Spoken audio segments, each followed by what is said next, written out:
Good morning. So I am now going to put together my dough for my sourdough loaf. It's going to be the master recipe that I photocopied and gave to you, and that will produce the same loaf of bread that I gave to you to take home. So this should be helpful, I hope. So here we go. Here's my starter.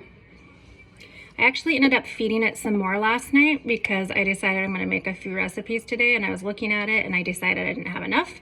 So it reached its peak before I went to bed last night, and I was like, I'm going to feed it some more. So I gave it more, and it has risen overnight and it doubled, and where the orange rubber band is where it peaked out this morning. So it's starting to go back down a little bit, but it's still considered active. So I'm going to use this. And the first thing I did was I gathered all my materials. I have some sea salt. I've got my flour. I have water ready to go. Obviously my starter. This is my favorite bowl that I like to use, just a big glass bowl. And I have my scale. So first, we are going to put the bowl on the scale, and I'm going to turn it on and make sure it's zeroed out. It is. All right, so first thing I'm going to do is I'm going to add my starter to the bowl, and it says here that I need 50 grams. So I'm going to kind of mix it up a smidge.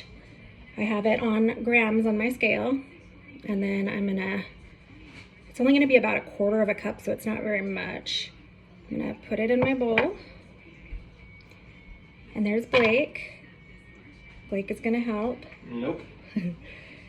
Okay. I'm at 30 grams right now. I will switch the camera to look at what's in the bowl as soon as I get the right amount, so you can see how little that actually is. I'm at 42, so almost there.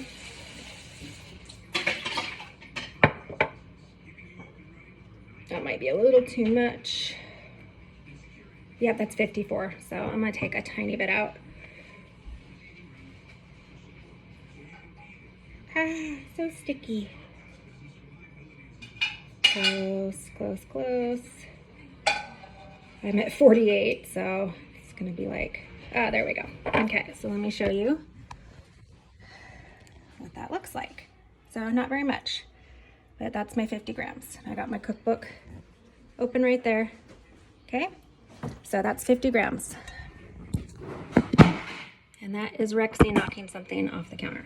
Okay, so I'm just gonna put this off to the side. I'm gonna make another recipe right after this, or more dough for some rolls. So I'm just gonna put it right there. All right, I'm going to zero out. So we're back at 0 grams, and now I'm going to add 350 grams of water per the recipe.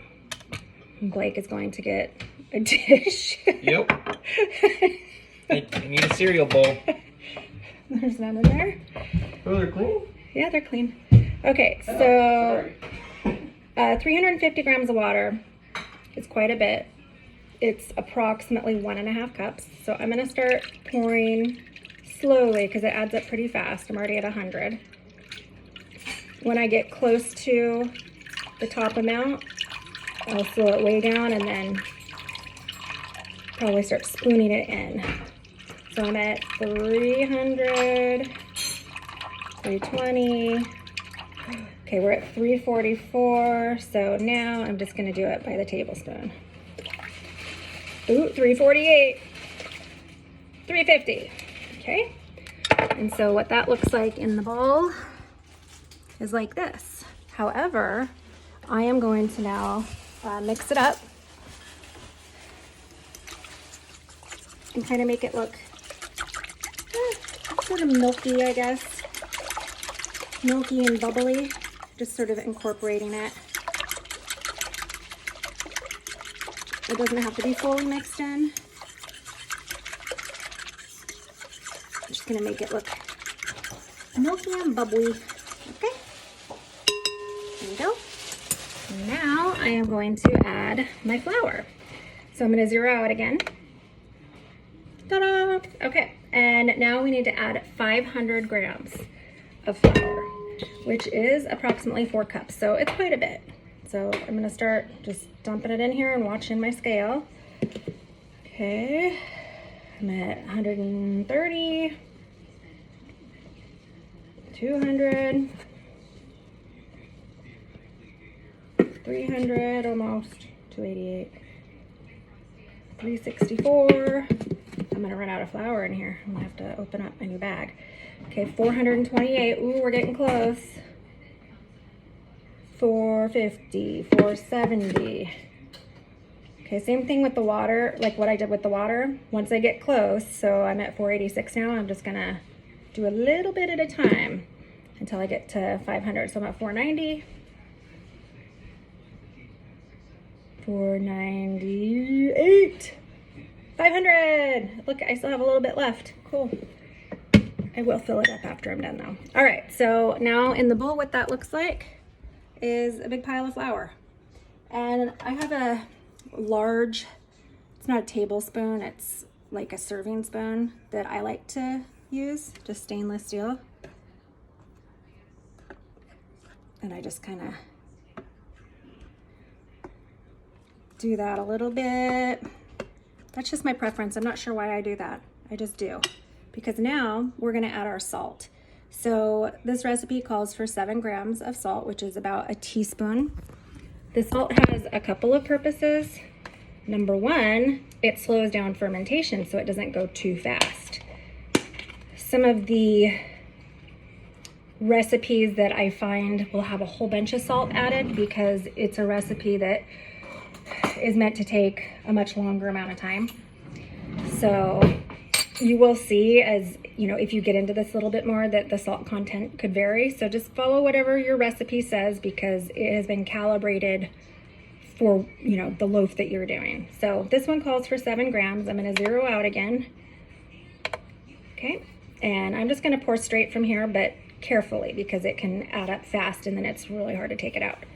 Okay, so here we go. I am at 4 grams, 6 grams. And you can do a little bit more. I think in her recipe, it says, you know, 7 grams or to taste. I usually end up doing like 8, and there's no difference in my rise time. So, all right, we're done with the scale. So I'm gonna put it off to the side here. Now we're gonna do like the real mix, okay? So I will show you, hopefully. Kind of hard to do it with one hand, but I'm gonna try. Okay, so it's gonna be kind of messy, and that's okay. Messy is not a problem because this is just your first pass. So it's gonna start off like pretty sticky. That's okay. I'm actually not able to mix this with one hand. I gotta hold the bowl. So you get the idea of what it starts out like. Now I'm gonna kind of go around the sides and get in there. Some people will even mix it with their hands. I don't want to mix it with my hands. Not at this point. It's just so sticky, then it's like all over your fingers and kind of hard to get off. But the description for the very first time that you mix everything together is that you're going to end up with a shaggy dough. So I really wanted to show you what a shaggy dough looks like, because I didn't know when I first read that what the heck they were talking about, and I had to look it up and watch some videos online to see just what a shaggy dough looks like. Okay, so you can see it's probably getting harder for me to mix because the dough is coming together. It's getting all incorporated.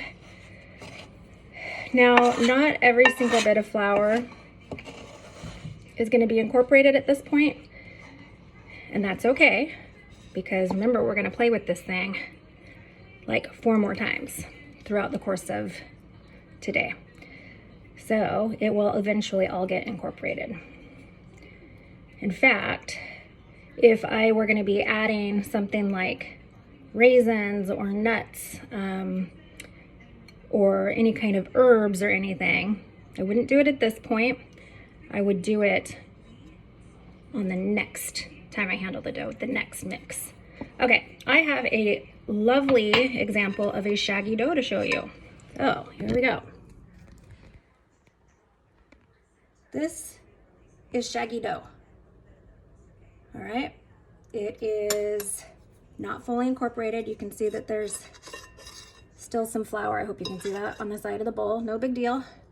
It's fairly well mixed, and the point right now is that it's gonna put this dough into a process where the fermentation is gonna start and the water and the flour are starting to join together, and it's called autolysine. It looks like autolyse, but it's autolyse is how you pronounce it.